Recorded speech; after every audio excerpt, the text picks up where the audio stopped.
হাবড়ার সাধারণ মানুষ এবং ভারতীয় জনতা পার্টির প্রত্যেকটা সৈনিক, আমিও একজন সৈনিক, হাবড়ার মাটিতে ঢুকেই আমি তার জন্য নতমস্তকে প্রণাম করলাম।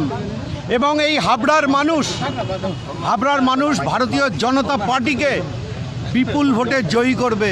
তার কারণ হাবড়ার মানুষ চাইছে চোর মুক্ত হাবড়া হোক।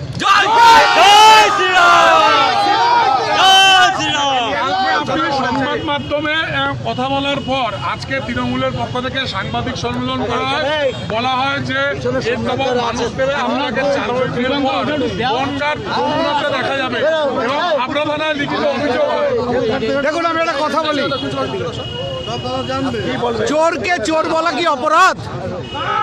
কারণ যে চোর তাকে মানুষ চোরই বলবে, এটা কোনো অপরাধ নয়, এটা কোনো ক্রিমিনালি অফেন্স নয়। কোনো জায়গায় ভারতবর্ষের সুপ্রিম কোর্ট কোথাও দেয়নি যে চোরকে চোর বলা যাবে না, সংবিধানে কোথাও বলা নেই, কারণ চোরকে চোর বলা যায়। আর আমি বলি, আর হাবড়ার মানুষ গণদেবতা এবং ভারতীয় জনতা পার্টির সৈনিক শুধু দিন গুনছে, সময়ের অপেক্ষায়। চোর মুক্ত হাবড়া হবেই।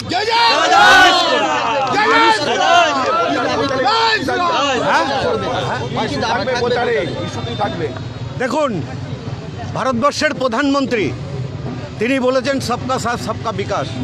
ভারতীয় জনতা পার্টির স্লোগান সবকা সাথ সবকা বিকাশ। মানুষের উন্নয়ন চাই, মানুষের কর্মসংস্থান চাই। কেন আজকে মানুষ, এই হাবড়ার মানুষ কেন পরিযায়ী শ্রমিকে অন্য রাজ্যে কাজ করবে?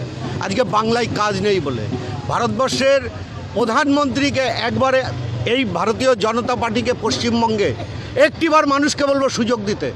35 বছর বামফ্রন্টকে দিয়েছে, 15 বছর চোরেদের দিয়েছে।